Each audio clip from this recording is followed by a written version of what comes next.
श्री शिवाय नमस्तुभ्यम। दोस्तों, आप सभी लोग जानते हैं कि 21 अगस्त 2023 को है सावन महीने का सोमवार और यह सावन महीने के सोमवार के दिन ही है सावन महीने की पंचमी तिथि और साथ में है दोस्तों नाग पंचमी। इसीलिए दोस्तों ये सावन महीने का बहुत बड़ा सोमवार है और बहुत ही बड़ा ये दिन भी है। तो दोस्तों आप लोगों को इस दिन कुछ विशेष उपाय हैं जो कि ज़रूर करने चाहिए। और अगर आप लोगों के घर में भी बहुत ज़्यादा दिक्कत परेशानियाँ चल रही हैं, धन की समस्या चल रही है या किसी भी प्रकार का आपका काम रुका हुआ है, पूर्ण नहीं हो रहा है, तो इस दिन किए जाने वाले हम आपको इस वीडियो में कुछ ऐसे विशेष उपाय बताएंगे जिन उपायों को अगर आप करते हैं तो निश्चित ही भगवान भोलेनाथ, माता पार्वती जी का आशीर्वाद आपके ऊपर रहेगा। और बहुत सारे लोगों के मन में एक प्रश्न और होता है, क्या इस दिन हम कोई ऐसा उपाय कर सकते हैं जिससे कि अगर हमारे घर में जो है मतलब नाग देवता बार बार प्रवेश करते हों तो ऐसा ना हो। तो दोस्तों उसके लिए भी पंडित जी ने नाग पंचमी का विशेष रूप से एक ऐसा उपाय बताया है जो कि अगर आप लोग इस दिन कर लेते हैं तो आपके घर में कभी भी नाग प्रवेश नहीं करेंगे, नाग देवता प्रवेश नहीं करेंगे। ठीक है, तो वो कौन से उपाय हैं, क्या आपको उपाय करने हैं सावन के बड़े सोमवार के दिन, पंचमी तिथि के दिन, वो सारे हम आपको इस वीडियो में बताने वाले हैं। चलिए सबसे पहले उपाय के बारे में बात करते हैं। दोस्तों ये जो पहला उपाय है ना, ये बहुत बड़ा उपाय है और बहुत अच्छा उपाय है। इस उपाय को अगर आप लोग कोई भी करता है ना, उससे भगवान शिव और माता पार्वती जी सब बहुत ज़्यादा प्रसन्न होंगे। ये उपाय है 5 फूलों वाला। हम आपको 5 तरीके के फूल बताएंगे। यह 5 तरीके के फूल सभी बहुत ही विशेष फूल हैं। अगर इस सावन के बड़े सोमवार के दिन आपने इन 5 फूलों में से कोई एक फूल भी भगवान शिव जी को समर्पित किया ना, तो भगवान शिव आपसे बहुत प्रसन्न होंगे, है ना। सबसे पहले आप इन 5 फूलों के नाम सुन लीजिए, उसके बाद हम आपको बताते हैं कि करना क्या है। देखिए इन 5 फूलों में से जो सबसे पहला फूल है वो है दोस्तों कनेर का फूल। कनेर का फूल हमने आपको पहले भी बताया, बहुत आसानी से आपको मिल जाएगा। तो पहला है कनेर का फूल, है ना, कनेर का पुष्प जो होता है पीले कलर का और लंबा लंबा सा होता है। उसके बाद में दूसरा है दोस्तों पारिजात का फूल। पारिजात का कैसा फूल होता है, जो आगे आगे से सफ़ेद होता है और मतलब उसका जो थोड़ा थोड़ा भाग रहता है वो संतरे कलर का भी होता है। तो दूसरे नंबर का जो फूल है वो है पारिजात का फूल। अब जो तीसरे नंबर का फूल है दोस्तों वो है यहाँ पर धतूरे का फूल, है ना। धतूरे का फूल आपने देखा है, जो धतूरे का पेड़ होता है ना, जिसमें कांटे कांटे का जो पेड़ होता है धतूरे का, उसमें लंबे लंबे से फूल लगे हुए होते हैं। तीसरे नंबर के फूल वो वाले हैं ना, धतूरे का फूल। अब चौथे नंबर के फूल की बात करते हैं तो वो है दोस्तों आँख के फूल। आपने आंकड़े का पेड़ तो देखा ही है ना, जिसमें पत्ते लगे हुए होते हैं, ये वो जो मतलब सफ़ेद कलर के फूल लगे हुए होते हैं छोटे छोटे, जो भगवान शिव जी को समर्पित होते हैं। तो आँख के जो फूल होते हैं ना, आंकड़े के जो फूल होते हैं वो भी आपको लेना है, ठीक है। उसके बाद में जो आखिरी वाला फूल है दोस्तों वो है शमी का फूल, है ना। मतलब जो शमी पत्र होता है ना, उसी शमी के पेड़ में मतलब फूल भी लगे हुए होते हैं छोटे छोटे से, है ना। तो आप वो फूल भी लेकर आ सकते हैं। तो हमने आपको ये कुल 5 फूल बताए हैं जो कि आप लोगों को इस सावन के बड़े सोमवार के दिन, सावन की इस नाग पंचमी के दिन भगवान शिव जी पर समर्पित करने हैं। अब देखिए 5 फूल तो सभी लोगों को नहीं मिल पाएंगे, पर ये जो 5 फूल हमने आपको बताया ना, ये 5 वो फूल हैं जो कि आप लोग रोज़ नहीं चढ़ाते हो, है ना। अगर रोज़ नहीं चढ़ाते हो तो आप इस विशेष दिन पर, सावन की सोमवार की नाग पंचमी के दिन अगर भगवान शिव जी पर चढ़ाते हो, इन 5 में से एक भी फूल चढ़ा देते हो ना और भगवान शिव जी से प्रार्थना करते हो, तो आपकी वह प्रार्थना विफल नहीं जाएगी, आपकी वह मनोकामना पूर्ण ज़रूर होगी, है ना। ये 5 फूल तो हमने आपको बताया, 5 फूल चढ़ाने का वो तरीका भी बता दिया, पर उससे पहले आपको एक काम और करना है जो कि है अपने घर से 2 लोटा जल। अब 2 लोटा जल सिर्फ इसीलिए नहीं बोल रहे हैं कि सोमवार का दिन है या और कोई सा दिन है, वो इसीलिए बोल रहे हैं क्योंकि सावन महीने की पंचमी तिथि भी है। और सावन महीने की पंचमी तिथि के दिन जो व्यक्ति शिव जी पर अपने घर से कावड़ के भाव से 2 लोटा जल लेकर जाता है, भगवान शिव जी पर चढ़ाता है, भगवान शिव जी निरंतर उसके ऊपर अपनी कृपा दृष्टि बनाए रखते हैं, है ना। तो सबसे पहला काम आपका यही रहेगा कि अपने घर से 2 लोटा जल एक के ऊपर एक रखकर लेकर जाना है। 2 लोटा ना हो तो 1 लोटा या एक कोई सा दूसरा पात्र जिसमें आप जल भर सकें वो रख लें, पर 2 पात्रों में आपका जल होना चाहिए। एक के ऊपर एक घर लेकर घर से निकलना है। भगवान शिव जी की चौखट तक पहुँचे। चौखट तक पहुँचने के बाद आपके वह दोनों पात्र आपके हाथ में हो जाने चाहिए। फिर मंदिर के अंदर प्रवेश करें, भगवान शिव जी की शिवलिंग के ऊपर दोनों पात्रों को एक दूसरे के आमने सामने कर लें और एक धारा से उस जल को धीरे धीरे करके भगवान शिव जी पर चढ़ा दें। जैसे ही आपका ये जल चढ़ जाए, इसके बाद में जो फूल आप लोग अपने साथ में लेकर आए हों, देखिए फूलों का विशेष महत्व होता है और भगवान शिव जी के ये फूल सभी प्रिय हैं, सभी जहर वाले फूल हैं। और भगवान शिव जी को मतलब ज़्यादातर जो रहता है ना, भगवान शिव जी अपने आप पर जो है जहर ही समर्पित करवाते हैं ना। तो करना क्या है आप लोगों को, जो हमने 5 आपको फूल बताएं, कनेर का फूल हो गया, पारिजात का फूल हो गया, धतूरे का फूल हो गया, आग का फूल हो गया या शमी का फूल हो गया, इन 5 फूलों में से अगर आपको 5 फूल मिल जाते हैं तो बहुत अच्छी बात है। 5 में से 4 फूल मिल जाते हैं तो भी अच्छी बात है, 3 फूल मिल जाते हैं तो भी अच्छी बात है, 2 मिल जाते हैं तो भी अच्छी बात है, और अगर 1 मिल जाता है तो भी अच्छी बात है। तो मात्र इन 2 लोटा जल को भगवान शिव जी पर चढ़ाने के बाद अपना इन 5 फूलों में से लाया गया वो फूल भगवान शिव जी पर चढ़ा देना। 5 फूल लेकर आया तो एक एक करके भगवान शिव जी पर आप चढ़ा कर देखना। तो बस दोस्तों यहाँ पर यह उपाय पूर्ण हो जाता है। दोस्तों अब बात करते हैं हम लोग दूसरे उपाय के बारे में, जो कि आप लोगों को नाग पंचमी के दिन ही करना है, सिर्फ इसके अलावा और कभी नहीं करना है। सावन के महीने में पड़ने वाली नाग पंचमी 21 अगस्त 2023 को ही है, और इस दिन आप लोगों को अपने घर में नाग देवता के प्रवेश को रोकने के लिए यह वाला उपाय करना चाहिए, ठीक है। इससे आपके घर में जो नाग देवता प्रवेश करते होंगे ना, या आपको घर में डर लगता होगा कि नाग देवता प्रवेश कर जाएंगे, कभी कभार ऐसा हो जाता है, तो आपको ऐसा डर लगता है कि वो आपको ना देखें या आपके सामने ना आए, तो उसके लिए आपको यह वाला उपाय करना चाहिए। ये उपाय पंडित जी ने खुद अपनी कथा में पहले मतलब जो कथाएं होती थी उसमें बताया, ठीक है। इस उपाय में आपको करना क्या है वो आप बहुत ही ध्यान से सुनिए। देखिए इस उपाय में आपको सबसे पहली चीज़ है शमी पत्र। तो शमी पत्र आपको इस उपाय में लेकर आना होगा, है ना। एक शमी पत्र की आवश्यकता होगी, मात्र कितना, मात्र एक शमी पत्र की। एक शमी पत्र को लेकर आपको प्रातःकाल सुबह सुबह भगवान शिव जी के मंदिर पहुंचना है। जो भी आप अपनी पूजन सामग्री लेकर जा रहे हैं वो भी लेकर जा सकते हैं, है ना।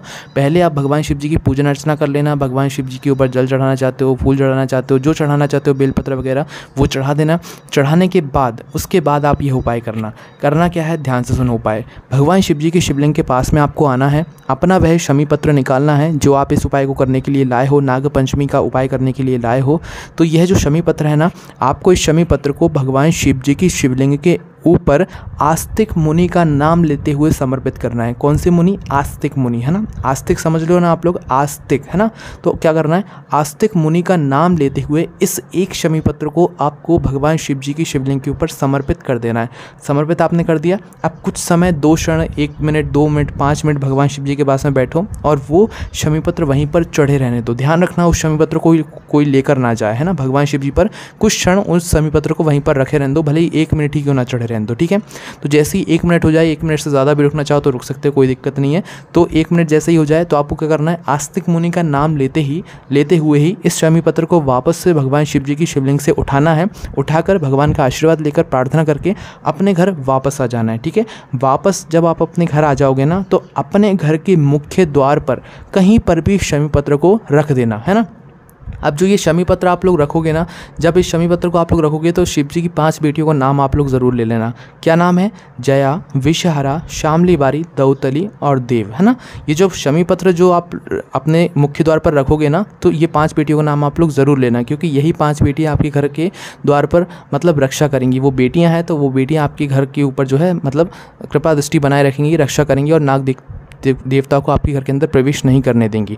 अब कहाँ पर रखना है, जो आपके घर का मुख्य द्वार होगा, है ना। कहाँ पर, जो आपके घर का मेन गेट होगा, मुख्य द्वार होगा। अब ऐसा नहीं है कि इस शमी पत्र को आप बिल्कुल बाहर की साइड रख दो या बिल्कुल अंदर की साइड रख दो, ऐसी कोई दिक्कत नहीं है। आप इस शमी पत्र को अपने घर के अंदर की साइड भी रख सकते हो या थोड़ा सा दीवार पर भी रख सकते हो, कोई दिक्कत नहीं है इसमें। ऐसा नहीं कि बिल्कुल बाहर की साइड रखना है, थोड़ा अंदर होकर भी रखोगे तो चल जाएगा, ठीक है। पर मुख्य गेट के थोड़े आसपास ही आप लोग इस शमी पत्र को रख देना शिव जी की 5 बेटियों को नाम लेने के बाद। इसके बाद में कभी भी आपके घर में नाग देवता प्रवेश नहीं करेंगे, भगवान भोलेनाथ की कृपा दृष्टि आप पर बनी रहेगी, ठीक है। आपको दिखाई नहीं देंगे, इस बात का जो है आप लोग ध्यान रखिएगा, ठीक है। तो ये वो उपाय है जो कि आपको सिर्फ और सिर्फ नाग पंचमी के दिन करना है, जिससे कि आपके घर में आपको नाग देवता नहीं दिखेंगे। अब बात करते हैं दोस्तों अगले उपाय के बारे में, जो कि आपको इस सावन सोमवार की पंचमी तिथि के दिन करना है। सावन सोमवार के इस बड़े सोमवार के दिन करना है दोस्तों। ये जो हम आपको उपाय बता रहे हैं, ये उपाय बता रहे हैं हरिओम जल का। ये हरिओम जल आपको हरिओम जल का उपाय आपको जब करना है जब आपके घर में बहुत ज़्यादा रोग और बीमारी फैल रही हो, या किसी को गर्भ से जुड़ी हुई दिक्कत समस्या आ रही हो, गर्भ ना ठहर रहा हो, तो उस स्थान पर आपको यह वाला उपाय करना चाहिए, ठीक है। उपाय में क्या है, कैसे हरिओम जल आपको भगवान शिव जी पर चढ़ाना है, वो हम आपको बताते हैं ना। और अपने घर में भगवान शिव जी का आशीर्वाद प्राप्ति करने के लिए भी आप हरिओम जल का उपाय कर सकते हैं। यह उपाय भी आपको प्रातःकाल सुबह सुबह करना है, इस बात का आप लोग ध्यान रखिएगा, है ना। करना क्या है, प्रातःकाल सुबह सुबह शुद्ध होकर स्नान करके शुद्ध वस्त्र पहनकर आप भगवान शिव जी के मंदिर पहुंच जाइएगा।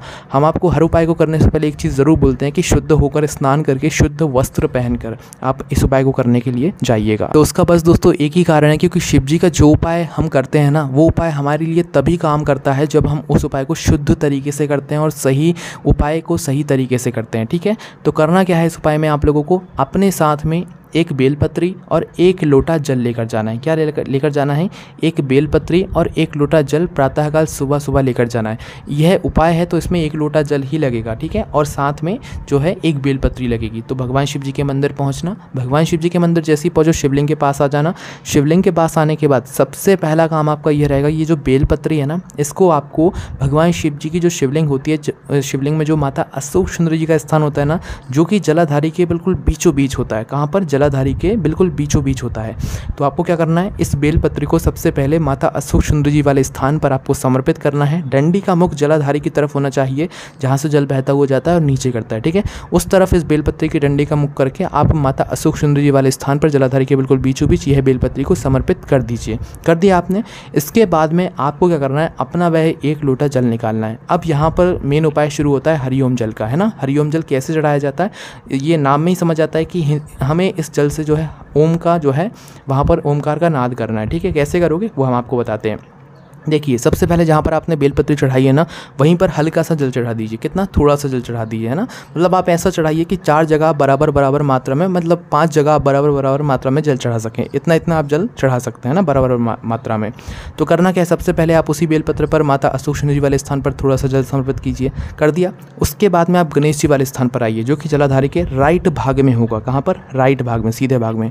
तो सीधे हाथ की तरफ आप क्या करें, थोड़ा सा जल वापस से समर्पित कर दें गणेश जी वाले स्थान पर। फिर आपको क्या करना है, फिर वापस से माता अशोक सुंदरी जी वाले स्थान पर आना है, जहाँ पर आपने बेलपत्री को समर्पित किया। फिर वहाँ पर थोड़ा सा जल समर्पित करना है। ठीक है, फिर यहाँ पर जल समर्पित करने के बाद फिर आना है आपको कार्तिकेय जी वाले स्थान पर, जो कि जलाधारी का लेफ्ट भाग होगा। तो लेफ्ट भाग पर आकर आपको करना है जल समर्पित कर देना है। ठीक है, इसी एक लोटे जल से। फिर उसके बाद आखिरी में यह जल आपको सीधा लेकर जाना है भगवान शिव जी की शिवलिंग के ऊपर, है ना। शिवलिंग के ऊपर जैसे ही आप लोग लाओ, तो जितना आपके लोटे में जल बचा हुआ है वह पूरा एक धारा से थोड़ा थोड़ा करके भगवान शिव जी पर समर्पित कर दो।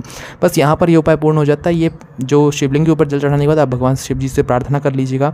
अपने घर में रोग और बीमारी है तो भाई उसके लिए प्रार्थना कर लीजिएगा। कोई और मनोकामना है तो आप वो भी बोल सकते हैं। अपने घर में सुख समृद्धि के लिए भी, सुख शांति के लिए भी आप इस उपाय को कर सकते हैं। ठीक है, तो ये होता है हरिओम जल। और इस हरिओम जल से हम क्या करते हैं, भगवान शिव जी पर एक ओम का आकार बनाते हैं और इसे जल को भगवान शिव जी पर चढ़ाते हैं, जिससे कि भगवान शिव हमसे प्रसन्न होते हैं। ठीक है, तो ये था हरिओम जल का उपाय। उसके बाद में दोस्तों हम आप लोगों को एक आखिरी उपाय और बताएंगे, जो कि 3 जगह दीपक लगाने वाला है। मतलब 3 दीपक वाला यह उपाय है, जो कि आप लोगों को सोमवार के दिन ज़रूर करना चाहिए। खुद पंडित जी ने यहाँ पर यह उपाय को बताया है। इस उपाय को करने के लिए आपको सावन की सोमवार के दिन, सावन की नाग पंचमी के दिन, पंचमी तिथि के दिन शाम के समय प्रदोष काल में 6 बजे के बाद कभी भी इस उपाय को करना है। इस उपाय को करने के लिए आपको 3 आटे के दीपक तैयार करने हैं, जिनके अंदर आपको गोल बाती रखना है। गोल बाती रखने के बाद दोस्तों आपको इसके अंदर शुद्ध देसी गाय का घी डालना है। ठीक है, और इन तीनों दीपकों को तैयार करके आपको निकल जाना है अपने घर से। घर से निकलने के बाद इन 3 दीपकों को आपको 3 वृक्षों के नीचे लगाना है। कौन से वो वृक्ष हैं? ये सभी भगवान शिव जी के पूजनीय ही वृक्ष हैं। तो कौन कौन से वो वृक्ष हैं वो हम आपको बताते हैं। सबसे पहला दीपक आप लोग लेकर जाओगे शाम के समय प्रदोष काल में, सोमवार, सावन के सोमवार के दिन, नाग पंचमी के दिन, ये जाओगे आप बेलपत्री के वृक्ष के नीचे। क्योंकि बेलपत्री के वृक्ष के नीचे जब आप लोग सावन सोमवार के दिन व्रत मतलब दीपक लगाते हो ना, तो इससे आपके घर में धन की वृद्धि होती है, लक्ष्मी की वृद्धि होती है। तो सबसे पहला दीपक आप लोग लेकर जाओगे कहाँ पर? बड़े वाले बेलपत्री के वृक्ष के नीचे। वहाँ पर आप लोग मात्र दीपक जलाओगे और दीपक रख दोगे, आरती नहीं उतारना है। ठीक है, दीपक जलाकर दीपक रख देना है। रख दिया। फिर दूसरा स्थान पे आओगे आप लोग पीपल का वृक्ष, है ना। तो दूसरे नंबर पे जो है पीपल के वृक्ष नीचे आओगे, बड़ा वाला पीपल का वृक्ष, उसके नीचे आप लोग ये अपना दूसरा वाला दीपक लगा देना। फिर तीसरा दीपक जो आप लेकर जाओगे, ये जाओगे आंवले के वृक्ष नीचे, बड़ा वाला आंवले का वृक्ष होना चाहिए, और वहाँ पर जाकर ये अपना तीसरा दीपक आप लोग लगा देना, है ना। ये 3 दीपक आप लोग इन्हीं तीनों वृक्षों के नीचे लगाना है। कोई एक वृक्ष नहीं है तो भाई आपको ढूंढना पड़ेगा अपने घर से, भले ही थोड़ी दूरी पर जाओ। तो दोस्तों सावन के सोमवार के, सावन की नाग पंचमी के जितने भी उपाय थे जो कि पंडित जी ने अपनी पहले की कथाओं में बताए हुए थे, वो सारे हमने आपको अच्छे से निकाल कर अच्छे से समझा भी दिए इस वीडियो में। तो आप लोग इन उपाय को कर सकते हैं। ज़रूरी नहीं है कि आपको सभी उपाय करना है। आपके लिए जो उपाय बना हुआ है या आपके लिए जो उपाय काम का है उस उपाय को आप करें। हम मतलब इतने सारे उपाय इसलिए बताते हैं क्योंकि सभी लोगों को अलग अलग समस्याएं होती हैं, तो वो अपने अनुसार इन उपायों को कर सकते हैं। आपको कोई भी समस्या आती है उपाय करने में, आप हमसे कमेंट करके पूछ सकते हैं, और हमारी वेबसाइट पर जाकर भी आप इन सारे उपाय को पढ़ सकते हैं, जो कि भोलेनाथभक्ति.com है। कोई भी आपको समस्या आती है आप हमसे कमेंट करके पूछ सकते हैं। ओम नमः शिवाय, जय भोले बाबा, श्री शिवाय, नमस्तुभ्यम।